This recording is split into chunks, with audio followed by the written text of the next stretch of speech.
Good afternoon, everyone. This is What's Your IQ? Let's talk about your impact quotient with Nancy Barbie. And I am delighted today to have a good friend and someone that has I've worked with for a long time and just a nice guy. But he is a landscape architect, a professor, university faculty scholar, community engaged faculty fellow, and a director and co-founder of the Coastal Dynamics Design Team at North Carolina State University. And it's my pleasure to have Andy Fox here with me today. Welcome, Andy. Thanks for having me, Nancy. That's great. Listen, what spurred me on and got me thinking and remembering things was Hurricane Matthew that just happened in Jamaica. And I remembered many years back in 2018 when Hurricane Florence hit Pollocksville and the devastation that we had. And we didn't think we would ever come back, and we didn't think we could ever really recover. But guess what? We have recovered. We're still recovering, and I guess we'll be in that recovery phase for a long time. But I want you to talk a little bit about how you and your team got involved in Pollocksville and what happened at the beginning. How did we get started? And just progress through the motions of what happened from beginning to now. Sure. Well, some background for folks. Our unit that operates from NC State's campus here in Raleigh. We are a six-person, professionally staffed community technical assistance initiative, and we primarily work with small, rural, capacity-constrained communities that are experiencing things like Pollocksville, primarily flood recovery. It doesn't take a hurricane anymore, the extreme precipitation events that we're seeing. So we work all over the state of North Carolina, and we've worked in other states too, to provide kind of our area of expertise, which is more at the community scale, focused on nature-based solutions whenever possible, but also trying to be as holistic as we can in thinking about recovery to how do we build back better, and that better being defined by local residents and leadership. So we don't come in and prescribe how we work. We very much acknowledge we're outsiders, that we have some technical expertise, but no one has more expertise than the folks that live in any given place. So we've been doing that since 2013 is when we established the lab, and have grown it since. And as a part of that work, a former resident of Pollocksville, a native of Pollocksville, and very kind of has significant ties to NC State, had heard about us, and walked in our office one day and said, I heard you help small communities that are facing these kinds of challenges. And that was the spark that created a whole series of questions, eventually a visit to Pollocksville to meet with you and the mayor and others to kind of survey what had happened and where you were at in that recovery process, which, as you mentioned, is a very long road, clearly very traumatic for those that have experienced it.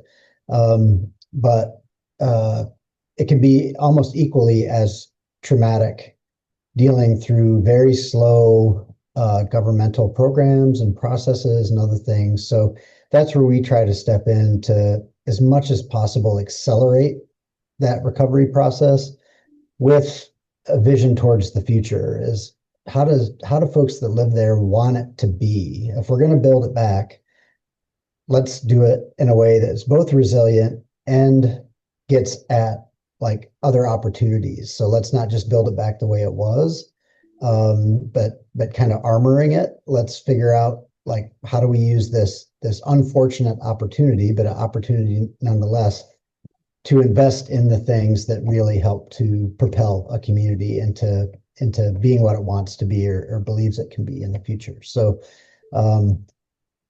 yeah, now looking back, I mean, we've been working together with Pollocksville since 2019. So Florence in 2018, we got engaged probably about 4 to 6 months after that, I think, something like that. Okay. And we continue to work there today. So I think that that's maybe one of the biggest things we try to communicate to folks is um, to really question agendas and motives, and are you able to, or are you willing to be there for the long haul? Because these are long haul projects. And so that's one of the biggest things. We refer to it as longitudinal engagement is um, we can't do all things all the time, but when we enter into a partnership, because truly these are partnerships with communities, um, we try the very best we can to to always pick up the phone and then always be there for whatever is necessary to move forward with the things that we can help with. And that's our commitment. That's non-negotiable from our end. When we come into a community, we check ourselves at the door, so to speak, and say, can we commit to this? And that's how we're able to do the work that we do, because we commit to it from the beginning. And I'm from a small town. I grew up in a small town. I grew up on a farm. Um, and that's, I know how that's the way that things are, is your word is your bond. And so we really, really try to honor that partnership and that kind of co-creation of things. And that's what gets us excited for the work. Well, we certainly were excited to have you come because let me back up a little bit. Before or during the hurricane, in those first few months that after the devastation, we went around. I'm on the town board, and we went around and around. What now? What do we do? How do we manage? How do we recover? Can we recover? Do we stay? Do we go? What do we do when we don't know? We knew that we had to have a plan. We knew that there had to be a plan in place, but as with most communities or most small communities or most large communities, everybody has an idea. And we we went around and around about what ideas we were going to have and where we wanted to go. And the motto was, if we're going to dream, we may as well dream big. And I'll go ahead and mention her name. Carol Maddox was the one who went to your office. Her husband graduated from NC State and has been on many boards there. And she called me and said, "Listen, I met this guy and he's willing." I said, "Oh my gosh, he's willing to come to Pollocksville." She said, "He is." So that's how it started. We said, by all means. But how did you feel when you first came? When you first got here, we were still in a temporary building. Our town hall had been flooded. We were in a temporary place. And what was your first impressions when you first came into Pollocksville? I know you were willing and had an open invitation from us, but were there any challenges that you really saw that you thought, oh my goodness, this is going to be a terrible task, or I'm not sure we bit off more than we can chew? What did you think? What was your first impressions of Pollocksville? Definitely a lot of challenges, both storm related and non-storm related. Small communities, rural communities everywhere suffer from brain drain, and trying to hold on to in many cases, an aging population. So there's more than just recovery that happens in every community. And it's really thinking about all those dimensions that at least tease you up for thinking more holistically, is say, okay, well, how do we dream big? What are all the different things we have to do other than just um, repair this thing or that thing? It takes a lot more. It's social, it's ecological, it's economic. So there's all that, and that's the puzzle, and that's what gets us excited. I think uh, we thought pretty immediately that it would be a good fit, in that um, you all as a board were what we call, there's community readiness is a huge factor. Is a community ready to look further out into the future? We know every place has immediate needs, and let's definitely think about those too. But is a board, for instance, or a community ready to have challenging conversations? Is that something people are willing to invest in? Are you willing to look beyond the immediate way out because of folks are some places aren't ready and that they're just trying to get into their house and they're like, why are we talking about Main Street when I'm still not in my house? And so it's not to diminish the importance of getting people back in their home place, but you've got to work at both scales because you have to know if we're building back in the immediate, do those immediate fixes uh, fit into the puzzle of the long term so that you don't realize you built a mistake or you missed an opportunity. And I think that's where we felt like, okay, this community has got their act together.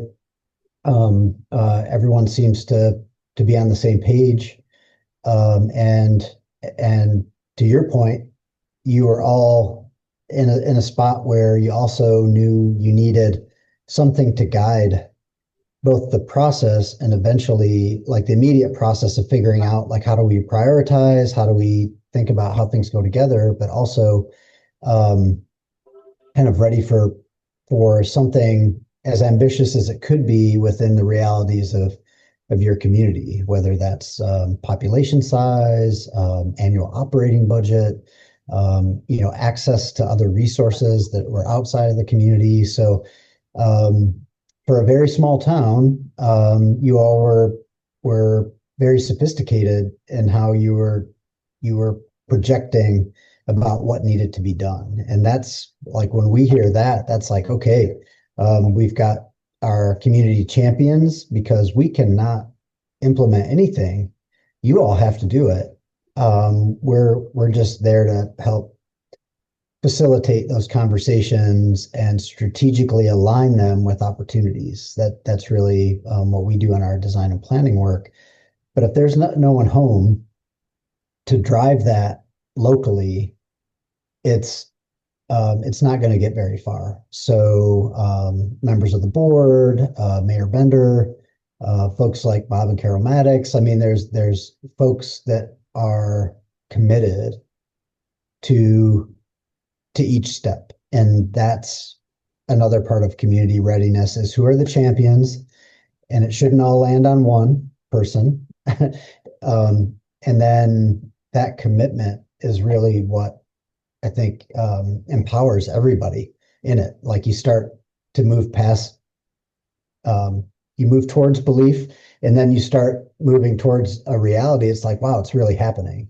And then the momentum snowballs. And that's what we've seen in all the communities we work with. Once it gets going, you get a lot more buy-in, and all of a sudden, like people believe that this is really happening, no matter how small the investment. Um, Little projects matter. It shows that change is happening. Recovery is happening. Absolutely. Absolutely. Well, tell the audience a little bit about some of the projects that we did uh, investigate and have investigated and have put into place and something that you've been involved in.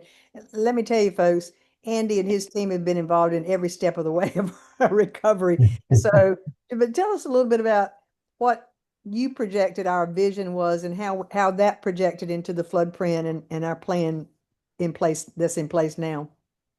Yeah, so we call our planning process and the outcomes a flood print, which is just a play on words for a blueprint for floods. Every community that has a relationship with water, every single community, some more so than others. Those that are along rivers or large water bodies are certainly um, can be more vulnerable. But the reason you're there usually involves deep history, Yeah. why a community was settled in a place is rivers and waterways were the highways before there were railroads or highways.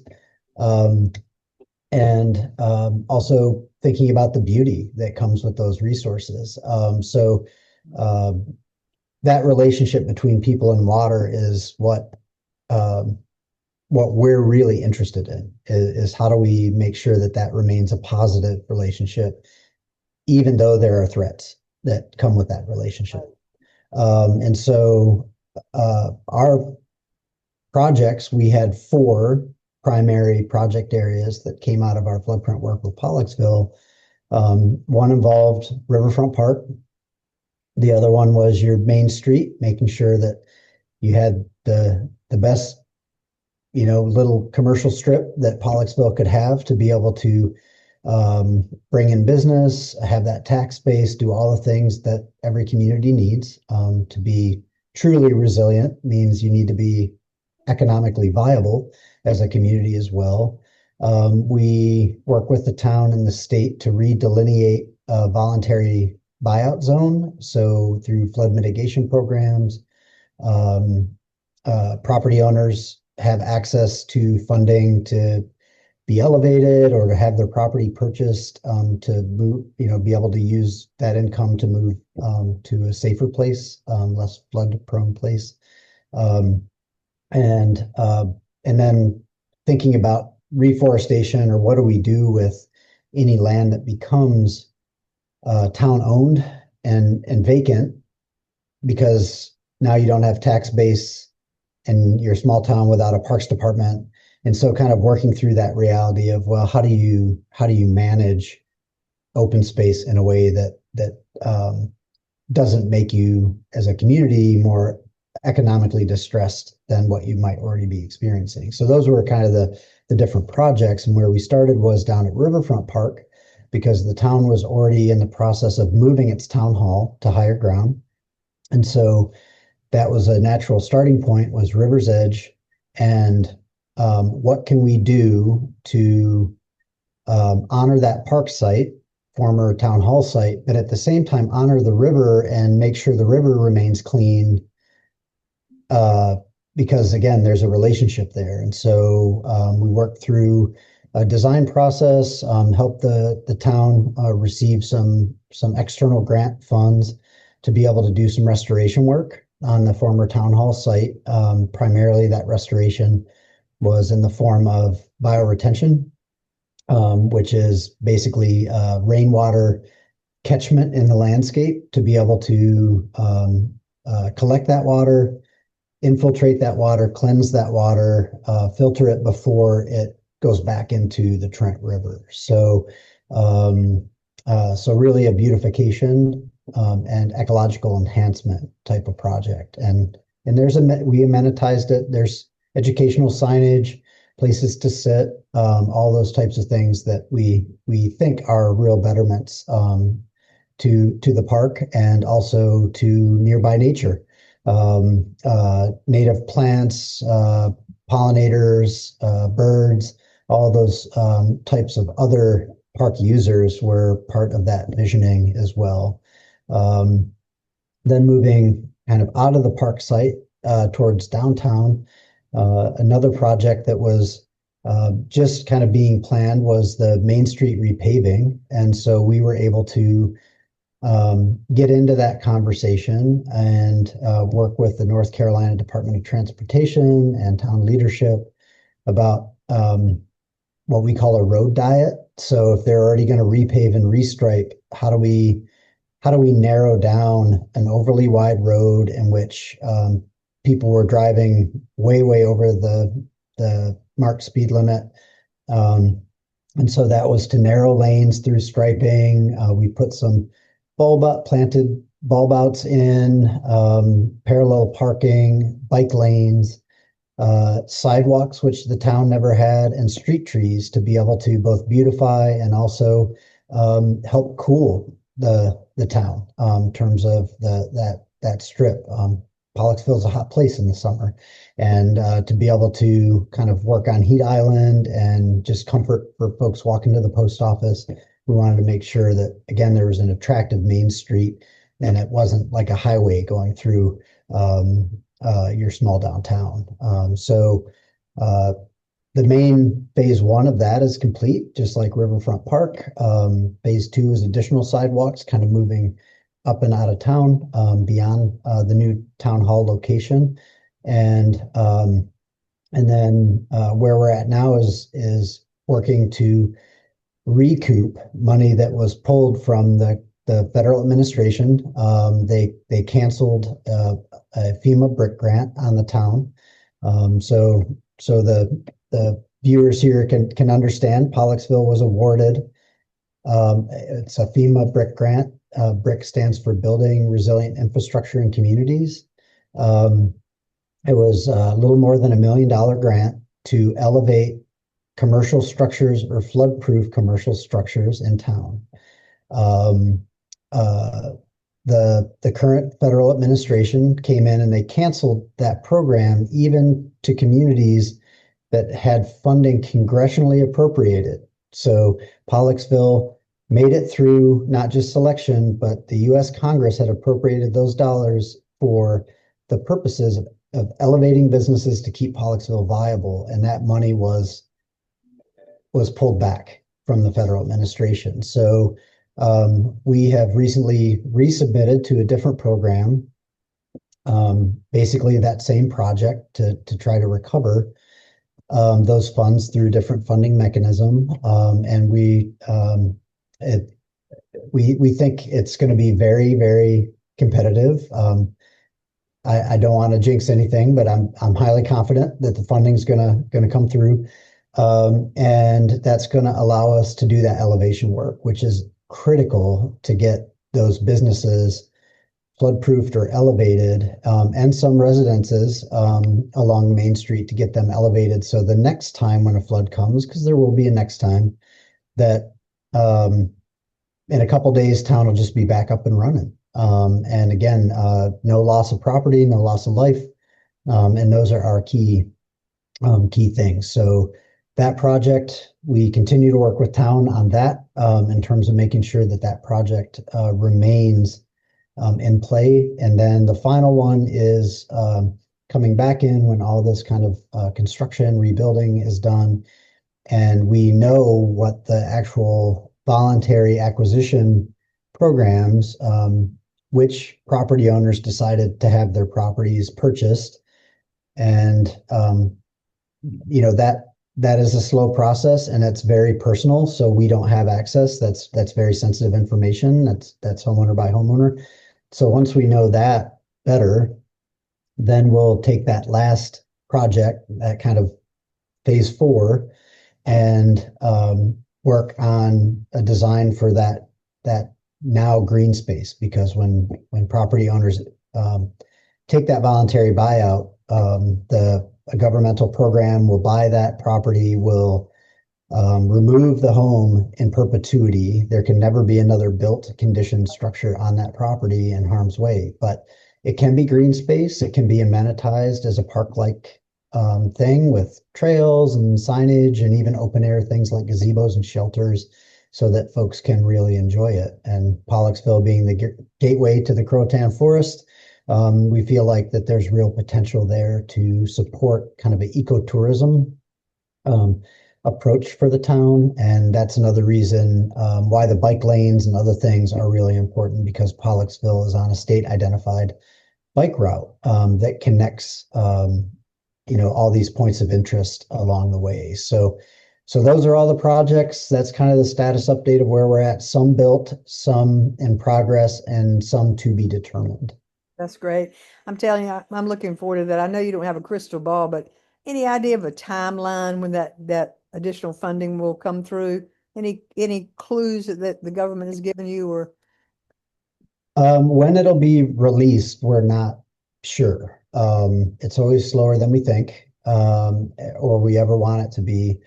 But we've heard some whispers about, which ones were ranked very high, and we know that Pollocksville is near the top of that stack, or we believe that to be. So hopefully notification is somewhere on the near term horizon.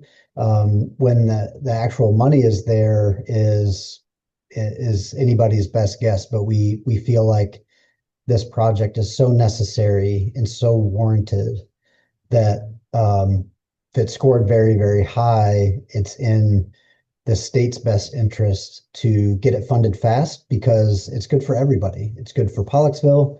It's a good look for the state in terms of the recovery programs. So we continue to advocate with anyone we can that's kind of in the know related to those funding streams. Okay. So let me ask you this then.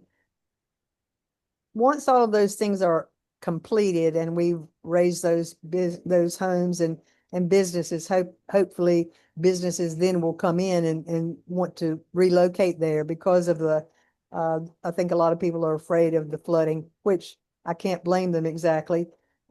Even though I hope I'll never see another flood like Florence in my lifetime, but who knows? We just don't know. Because you're right, it has flooded in the past, but not to that level. That when Florence came. But how do you think all of these projects will eventually affect?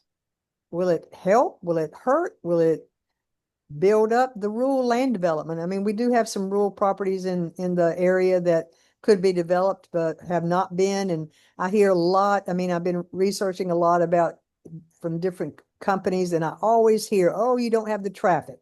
You don't have the traffic." And you don't have the population. So how do you think maybe these projects that you're talking about and that will continue and be completed eventually, how would that affect the rural land development? Or do you think it will? I think it already has. There are permitted projects happening in Pollocksville that are privately funded. Um, if you had asked me in 2019, I'd say that was probably a stretch. And yet here it is. And private dollars are coming in, development dollars, on um, some empty lots where homes are being built.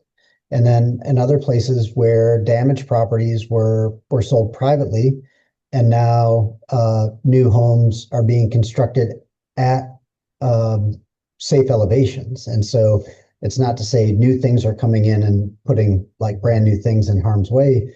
They're being built to a better standard, which the standards here are not just like wind, but really it's the elevation that matters. They're being built to work with water, not against it or run from it in a way that would basically depopulate the community. We we believe that um, this what we call micro migration. Some people at the beginning you said, "Do we leave?" And that always comes up. Like, should towns rebuild? Should they be where they're at? For the most part, yes. Certainly, there's places in the Outer Banks where that conversation is different True. in terms of the vulnerability and the way the landscape, by its very nature, wants to move. In riverine communities, we're just seeing rain events that are bigger. So that's why Florence was absolutely the biggest ever experience in Pollocksville, is because the climate is changing. It's warmer, it's wetter, and these things hopefully don't become the new norm, but they are going to be Yeah. they are going to be something that everyone needs to think about. So I think how that works with rural development for Pollocksville is letting folks know there are standards. There are also risks that come with some of these extremes, but the more that it infills, the more you beautify, and the more that I think people can be educated about risks and rewards in that way, that's a good thing, where people just don't kind of see the after images of a storm, and then that's all they ever think about when they think of Pollocksville. That there's this other thing that is 99.9% of the time Pollocksville. You only saw this small blip in time, and I think that's important. And I think other challenges such as COVID and the access to rural broadband and other things, I think that a lot of folks are realizing they want a more rural lifestyle. And so, whereas before, you see this movement away from rural communities, and that's not blaming anybody. I'm a part of that problem, right? I grew up in a small town on a family farm, and I'm here in Raleigh, and a long way away from where I grew up in Michigan, um, because of opportunity. And opportunities are not always place-based anymore. A lot of jobs are remote, they're online. And so I think that, that those factors earlier, I talked about like all the dimensions. I think there's multiple dimensions of how communities can envision themselves and how they can structure a narrative around what they have to offer in terms of lifestyle, smaller schools, walkability. If I live in Pollocksville, I can walk my child to the elementary school, for instance, where I can't, it'd be highly unlikely for me to be able to do that in a place like Raleigh. I would just have to be fortunate enough to be a few blocks away. Um, and then affordability. That's a big, Affordability's it's through the roof right now, and especially in major metros. And so, if I want my dollar to go farther, I could be looking at other places if I have the type of job or career that wouldn't allow me to do so. So I think the prospects are incredible for places like Pollocksville, not just Pollocksville, but places like it, because again, that river is the draw. If you like to be outdoors, if you like to fish and paddle, um, you could live a few blocks away from that river safely and securely, with again, the right building standards, and post office right there, school right there. There's a very close knit population that folks could contribute to, if they chose to. So I think that's about um, thinking about that narrative and kind of how small places market themselves, and those water bodies are going to be key to that. And that's again that relationship between the water. It's not just a threat. 99.9% of the time, you get to be very near these beautiful, beautiful environments. You get to live in them. But how do we have open and honest discussion about vulnerabilities and then make sure we're bringing things up to a standard in which life and property is not at risk to be able to live in those situations. I agree. And we were just unfortunate to have a hurricane like Florence and to be flooded like we were. But some Mhm. other place, nowhere is immune to nature. The No. western part of North Carolina had no idea that they would be have a hurricane there. They don't, we knew a little bit how to, we had been through it before, so we did know a little bit about how to prepare. We certainly weren't prepared for what came, but anyway, we knew what was possible. Whereas in Western North Carolina, they weren't used to hurricanes. So we were advantaged there. And you're right, the river is, we love to say that it's our greatest asset. It has been our greatest liability in the past, but we still consider it the greatest asset. And we're not far from any place. I mean, New Bern, North Carolina, that has all kinds of amenities and restaurants and healthcare and things of that nature is right down the road. We're 2 hours from a major airport, international airport in Raleigh. We're about an hour and a half from another international airport in Wilmington. And we've got ports coming in, in Morehead City and Wilmington. And so we're surrounded by all kinds of things. And if you like living in a quieter environment and one that is conducive to nature walks and to gardening and raising your own food, being organic and those types of things, this is the place for you.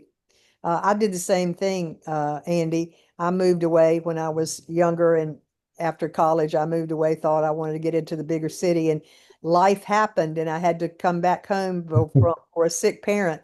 But something I never regretted. I worked in a small school system for 30 years, and knowing the superintendent personally when you're working in a small area, and knowing your teachers and knowing them personally and having connections to their families and having connections to your children's in your classrooms, families and their parents and their grandparents, it makes a difference. It really does make a difference, and it is close knit. But I don't know what we would have done had a coastal dynamic team not come in. And really, we may have struggled and gotten somewhere, but we would have not gotten where we are today without your help. And I can't thank you enough for being with us. And I've told you this before, and I'll keep telling you, you will never get away from us. We are still going to keep you forever. And anytime you want to get out of the big city and come down and be on the river and take some relaxation, we'll be delighted to have you right here with us. So thank you so much. And any final comments or any suggestions? Let me just ask you about the poor. What would be one thing that you would tell the people in Jamaica after their devastation? Big hit from this latest Hurricane Melissa. What would you tell them? What would be one thing that you would say to them? Rely on one another. I think that the term resilience, kind of like sustainability, it's a bit of a flexible term. It's kind of hard to nail down, but I think the idea of resilient is being able to weather like very difficult circumstances and bounce back from those things. And I think true resilience is first starts with people, and to know your neighbors, to help your neighbors, and do those things, because that's in places like Jamaica or places like Western North Carolina a little over a year ago. That's what gets you through. That's what helps you get what you need, from water to food to shelter, or just a hug. When you need one, it's a people thing. So that's first.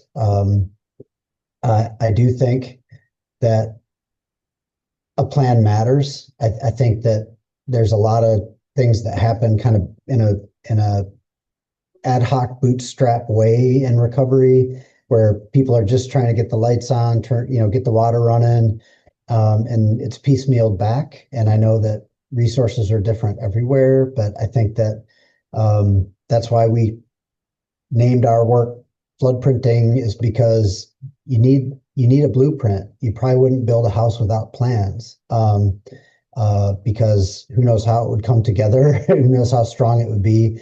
And I think that planning helps to not only lay the groundwork in a physical way for what's necessary and kind of testing those things, but it also helps build consensus around a direction.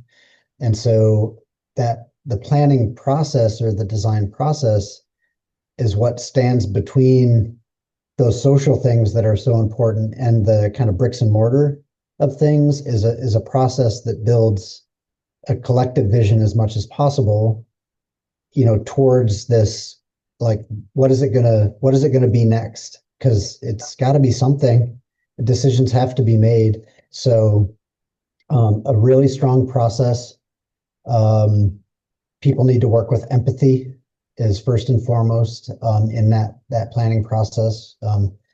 For some people, they were survivors.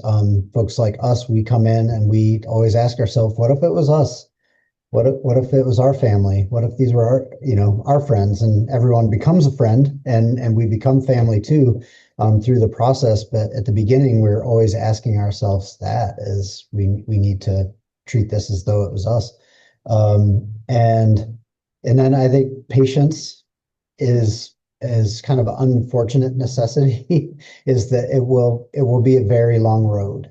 And I wish that weren't the case, but that always seems to be the case. It took years and years and years to make places what they are, and it will take years and years and years to bring them back. And so if folks are committed to that, then it will happen. It will just take a lot of patience, endurance,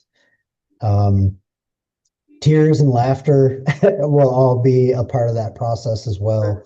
And so again, it comes down to the people, and find those champions, find folks that have certain set of skills and knowledge, and then just keep building the network. That's the other way too, is everyone brings something to the table, understand what that is, and then you start to realize you kind of have a lot of what you need.